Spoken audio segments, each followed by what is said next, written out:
Yo, Fromly, look, we are back from Season 3, Episode 7, and things are getting wilder.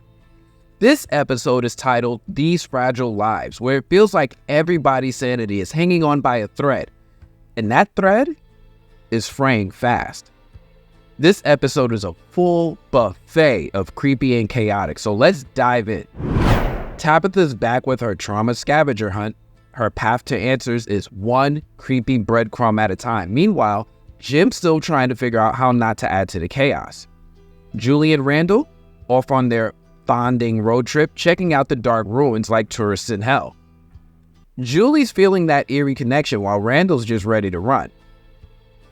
Acosta is feeling alone, and when people don't exactly welcome her with open arms, she begins to look inward and fracture a little when she realizes how little control she actually has in this situation. Kenny is looking for his place in the world now that his parents are gone. And of course, how can we talk about anything without talking about Fatima and Tilly?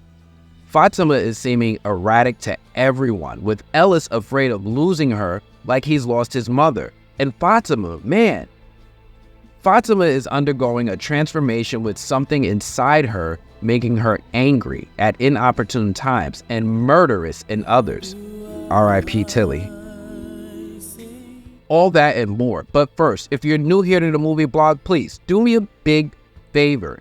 Please like this video and subscribe. I'm doing my best to help us get to the goal of 30,000 subscribers in order to have some really cool opportunities on this show.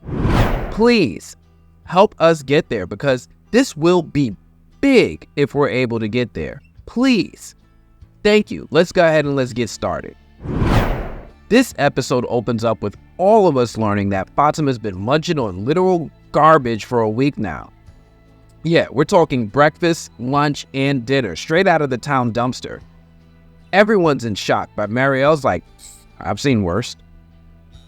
Christy says that medically this feels like psychosomatic pregnancy, aka hysterical pregnancy. Seriously. But this is FROMTown, so she's not sure of anything when it comes to this place. Fatima starts getting attitude, so Marielle feels it's appropriate to share that Boyd had worms, and nobody believed him either. Fatima shows more attitude and storms out and starts marching back to Colony House. Christy and Boyd have a back and forth with Christy and Boyd giving each other large heapings of shit out of frustration. Boyd, who's not about to get outdone by Christy, gives the largest heaping of shit and then gets the last word and marches out too. Now, this is really interesting because I noticed that Marielle was suspiciously calm. I think one of the commenters pointed it out in last week's episode, and now I can't unsee it. Everyone got increasingly angry in that scene. I don't know, but something about that might be important.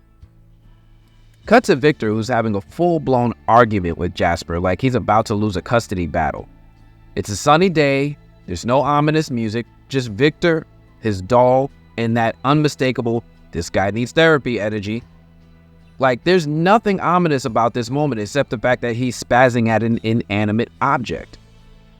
Henry pops in to do a sanity check, sees Victor talking to a doll, and gives him that, you know what, maybe therapy's not such a bad idea look.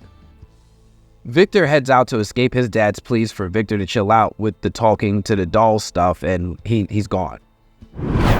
Next, we're with Tilly and Elgin, and Elgin whips out a dream catcher like it's going to solve all of Fatima's dumpster cravings.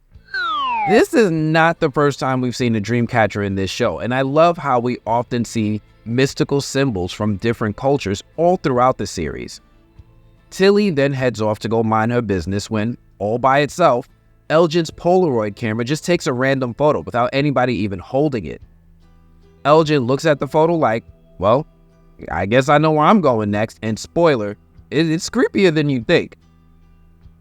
We then switch to Fatima and Marielle talking in Colony House while Marielle softly suggests that Fatima try maybe not eating garbage and, I don't know, considering the possibility of maybe just tasting human food and seeing how it goes. Things go from 0 to 100 real quick. She admits that eating garbage isn't exactly her choice. It's like something is making her do it. Ella swings by, tries to be the supportive husband, and she basically tells him, thanks, but I've got some issues. He starts thinking about therapy. She starts talking about monsters. And it's date night, FROMTown. I love that Marielle mentioned Boyd having worms inside him back in season 2 because it plants that seed of credibility in Boyd's mind that might pay off later. Ellis tries to convince Fatima that it might be something psychological, which is a sensitive point for him because of how this place affected his mother, Abby. They're both going through a moment right now, and neither of them is truly able to see where the other is coming from. Fatima even tries to warn Ellis that her belly is growing and she's angry all the time. She didn't say anything about eating blood. No, she's taking that one to the grave, but she is scared that something might be happening to her. Meanwhile, Boyd's got his hands full with Donna, who's officially had enough. If whatever is happening to Fatima is like Boyd with the worms, or if it's something psychological like Abby, she's ready to evict Ellis and Fatima until they figure out what's going on. They gotta go. Boyd's too tired to argue, gives a little sigh, and starts planning his son's not-so-triumphant return to his dad's basement. We then switch to Jim and some randoms who have come to the settlement to get food. One of the NPCs gets a speaking line too when she talks about how the settlement creature sounds different than the people creature monsters. We then see Tabitha do the one thing Jim asked her not to do when she brings Ethan into the woods to come to the settlement. Jim starts to question his wife, but Jade says it's okay. I know, Jade says it's okay.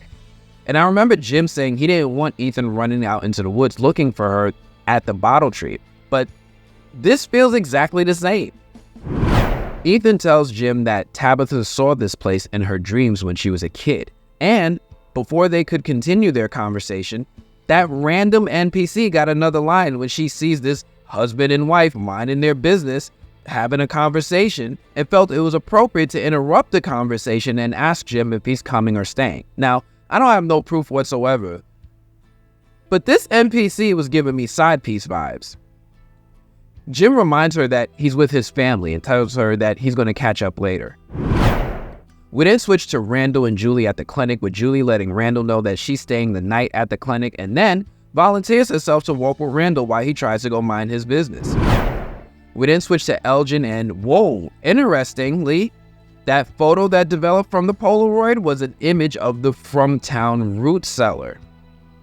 He shows no hesitation and heads inside to investigate with his book bag and trusty flashlight to help protect him. He heads inside, doesn't see nothing, hears some knock from the weird wardrobe closet, and then goes closer to investigate. He moves that out the way and heads inside. We then switch to see Acosta visiting the grave of Nikki. Acosta then heads inside the diner where Kenny is reminiscing, and Kenny's trying to be the voice of reason with Acosta, who's somewhere between newcomer and unhinged. Kenny recognizes this and offers her some tea.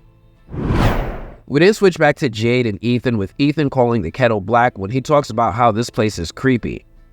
We also see Jim and Tabitha talking about how Tabitha is the Chromonacle and Jim wants her to be average. Tabitha, showing 10 energy, is talking to this 5 and tells him that they are not the same. Jim admits that she's right and gives in. We then switch to reconfirm that Julie's lonely enough to hang out with Randall, and Randall's doing his best to tolerate her. He decides to give a F for a moment when Julie mentions that she's never gotten her driver's permit, and then they head off together. We then switch back to Kenny and Acosta, and don't these two look cute together? Acosta is getting the talk about how you either adapt or you lose your mind here. Acosta isn't quite ready to buy into the mindset yet, but Kenny does some more explaining until they touch on the topic of Boyd. Acosta is upset that Boyd took her gun and has no plans on getting comfortable here when the radio decides, now's the good time to play, "Ooh, child, things are gonna get easier." Right after Acosta hears this, she decides to march off with Bacta coming in. Now, I knew I was getting new Mrs. Lou energy from Bacta way back when we saw her here with Ethan cleaning up, because she wants to talk to Kenny about reopening the diner. Back to Elgin, who found the hidden chamber behind the wardrobe, and as he's in there looking around, he comes across what's absolutely an old corpse. This dude is in here rocking a blue and white striped shirt, and is that Christopher? This immediately made me think back to that scene where we always talk about how Victor was emerging out of the root cellar the night that his mother disappeared. The morning after, when he came out, I remember how Victor looked really, really dirty. But when we saw the flashbacks with him and his mother, he was really, really clean. With no explanation why this guy came out looking like Pigpen. What happened to him that night? We still don't know for sure, but it's been my theory that Victor might have been attacked that night while hiding in the root cellar. Elgin's reaction to the body? Pretty much the exact opposite of, I'm calling for backup. And then the cherry on top, he sees the zombie kimono lady. Does he leave? Nah. He asks, is this where it happens? Like he's looking for directions. We then switch back to Victor knocking on the door to Sarah's house with Jasper in hand, asking if he could use the basement of the scariest person in town. We then switch back to Randall and Julie, her taking Donna's colony house van that's supposed to only be used in emergencies to teach Julie how to drive. Why not break some rules? We then switch back to Donna inside a colony house who sees Henry searching for something in the kitchen when he mentions how he could use a drink. And Donna, looking downright smitten, says, "Come with me." We then switch to Boyd over at the sheriff's station where he finds Acosta, who's taken over his office like she owns the place. Boyd, barely even acknowledging her as a person, let alone a threat, tries to swat her away, but she keeps buzzing in his ear talking about how she wants her gun. Boyd just sighs, removes the bullets, and hands it over like, here, go play. We then switch to Henry and Dala in the bar fixing themselves a drink, reminiscing about the good old days when folks just came to the bar for a drink. No murder, no madness. And man, this town has changed a lot since season 1. Remember when people really did used to come here to have a drink during the day when Tom was here fixing it? Things ain't nothing like that no more. Donna asks Henry how things are with Victor, and he admits that they're as good as a 3-legged dog in a race. He talks about how he had a thought about how he wished he never came to FROMTown, and Donna pours him another drink. We then switch to Tabitha, Ethan, Jim, and Jade as Tabitha is exploring the 3 red rocks outside the settlement. Jim, still a little in disbelief, asks a couple of questions, but Tabitha continues to ignore this 5 like the 10 that she is. Jade talks about how if Tabitha really did see this place in her dreams as a child, then she never really had a chance. She must have always been destined to come to FROMTown. We then switch to Ellis sulking about his garbage-eating wife not being pregnant when Tilly comes in and checks on him. Now, I knew something big was going to happen with Tilly when she started answering questions about her backstory. She confirms that she is a woman who is sick with cancer, and she's a hopeless romantic, which is why she's taken such an interest in Fatima and Ellis. Now, I know this won't clear Tilly's name in a lot of y'all eyes, but she did more this episode to explain her innocence to y'all this moment. Even in her death, I know somebody's going to be like, oh, it's still a chance. And honestly, maybe. You know, I'm not even going to rule anything out. She's not high on my list, but I get it.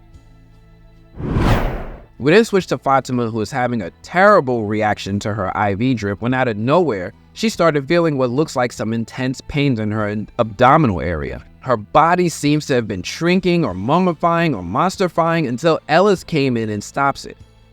Tilly is not far behind, which is going to make her sus again because she was nearby, and she also gives a sus look when the camera pans away, and I gotta admit, she did look kinda sus there. We then switch back to Julie and Randall, with Randall forgetting that teaching someone how to drive also means letting them drive sometimes. Julie is getting bored and asks for her turn when Randall conveniently starts getting attacked by the cicadas as soon as it's supposed to be her turn. We also learn that Julie can't see the cicadas and only Randall sees them. He dang near crashes the van when he pulls over and starts marching off into the woods with Julie following behind. We then switch to Boyd heading into the clinic and well, look who's the medicine thief now. Ellis heads in and is trying to steal some sort of antipsychotics, and wait a minute. How the hell does Ellis even know which pills to take? Like, how would he know that of all the pills in the medicine cabinet, exactly which ones are antipsychotics? Boyd doesn't like this one bit and sides with Christy in telling Ellis to leave the pills. He does so, but he's pretty fired up because he's seemingly convinced that whatever's happening to Fatima is psychological. Ellis marches off with Boyd following behind, and he's able to muster one of his hope-fulfilling pep talks as Ellis is stressed. They hug it out, and Ellis seems ready to try his best.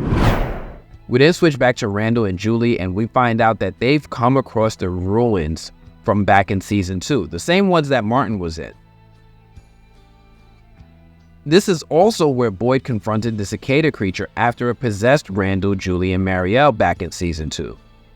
Julie seems enchanted by this place and wants to explore more, but Randall's spider senses are tingling and wants to leave immediately. Julie feels a connection with this place and tries to get closer, but Randall convinces her it's time to leave. We then switch back to Fatima heading inside the greenhouse to get a snack, but in a sign of overcoming addiction, decides that she doesn't want to be a garbage picker no more. She puts the rotting food back, but as soon as she's starting to leave, she feels an intense pain inside her and starts to hunch over. Tilly is nearby, and as she walks in to try to help Fatima, for some reason, Fatima grabs a huge-ass pair of garden scissors and stabs Tilly in the effing heart. What the F? Why? Oh my goodness. This is just because y'all kept saying Tilly was sus. And then Tilly said something really sus when her last words to Fatima is, "You have to run." Ellis walks in, seeing Fatima is hysterical, giggity giggity, and end credits.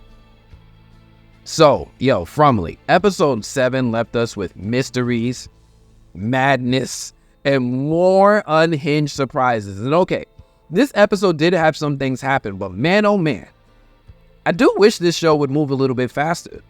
I mean, we did see Tabitha make her way to the settlement and not caring about bringing Ethan. We saw Julie and Randall come across the ruins of the dark entity, and that seems kind of cool to Julie. We saw Bacta officially step into her role as the new Mrs. Liu, and of course, we saw Fatima accept the fact that she's not pregnant, and in a moment of hysteria, she stabbed the F out of Tilly. I mean, I enjoyed this episode, and things happened, but this episode just felt shorter than others, and I wish the pacing was faster. What did you all think of this episode? Was this one hitting for y'all or not? Because I don't know. How about we ask Fatima? Pega, I'm so excited to speak with you. I hope you're doing wonderful today. Thank you, Leia. How are you? I'm doing really good. I know you're busy. I'm going to get right into it, but I'm going to try to keep it fun. Fatima is going through some major changes this season, right? She's experiencing some dark supernatural moments. How did you prepare to show this more intense side of Fatima, especially as she navigates fear, doubt, and eating garbage? Like, what was that? I know that was a really rotten fruit. What? It was cake. Birthday. No, it wasn't. It was a lot of soul searching and a lot of figuring out where my fears would come from and how they would come out. And I think the cake was just a nice little treat that they were like, we should cut this girl some slack. Let's give it. Yeah. Okay. Now, this is a question I promised my viewers I would ask. What's up with the numbers 4 and 7, right? Viewers have noticed these numbers repeating in the show, but they've also noticed them popping up in some of the social media posts from the cast.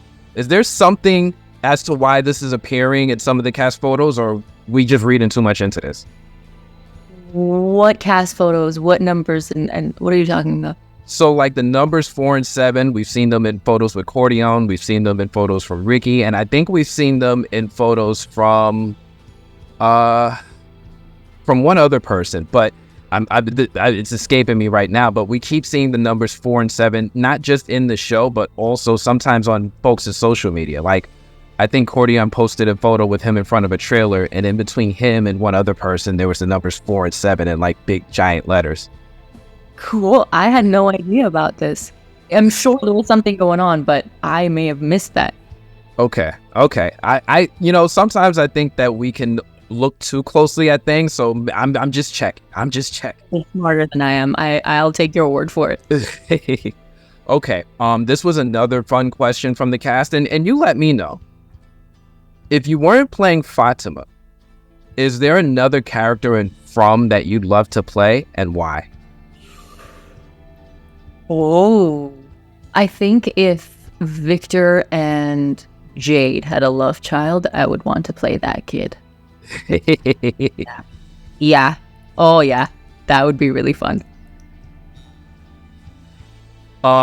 Without giving away too much, right? I know we want to leave the surprises for the fans. Is there anything you can hint about what's next for Fatima, and what would you personally hope to see from her in the future? Ooh, hint-wise, a lot of you have been joking about what will come of this pregnancy, and just being like, oh, you guys are killing the best cast and the best whatever. Like, we killed Sean off, which to this day I haven't forgotten and haven't forgiven. But be careful what you wish for. That's all I will say. And I want her to... She's going a really good direction in terms of what I like to do when I act, which is just nuts. And I hope we get more of that. Well, I'm glad that you're in tune with the fans. You're seeing what they're saying. Have you heard or read any fan theories about Fatima's pregnancy or her role in From that you found particularly interesting? I see so much. I did have to step away from it a little, just because there are lots of opinions in the World Wide Web, and they scare me. So some of them are onto something. Some of them are ironically correct. Some of them are unironically correct. Some of them are way off, and those are just entertaining, I think, more than anything. How do you mentally prepare for all of this intense stuff that you're seeing in this show and the stuff that you're performing? Sometimes I don't. Sometimes I go and I'm like, whatever happens, happens. Que sera, sera. But other times, I mean, this last year I lived with Hannah. She was my roommate, and she was a really, really good distraction. But also sometimes just in my trailer, I have a little bit of meditation. I have a little bit of, what even are we doing today? And then she just take the wheel and I go to set. Well, I think Fatima's storyline has been really unique this season. I'm so glad that there's so much focus on your character. I'm really enjoying your performance throughout everything. Is there anything that you can say that maybe happened memorably behind the scenes this season? I always hear like every season there's like one really crazy thing that happens. Has there been any crazy and memorable moments that's happened behind the scenes this season that you're going to take with you into the future? Okay, so there is. One of the days that I had a pretty big day with Harold Perrineau, after we were done with the scene in the car, he gave me a very touching compliment, I would say.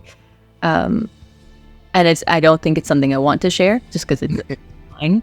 But just hearing that from him was like, oh, okay, here we go. Yeah, he was just the sweetest, and hearing anything of praise from him is just, yeah. Well, thank you so very much. I really appreciated speaking with you today, Pega. I look forward to speaking with you in the future. Have a wonderful afternoon. Thank you again. Thank you, too. Anyway, thank you guys so much for hanging out. What's next? Only FROMTown knows, and me too, but I'm not telling. I'm going to see you all next time. Don't forget to like, subscribe, and join the journey to 30,000 subs. Until next time, I'm going to check you all later. Peace.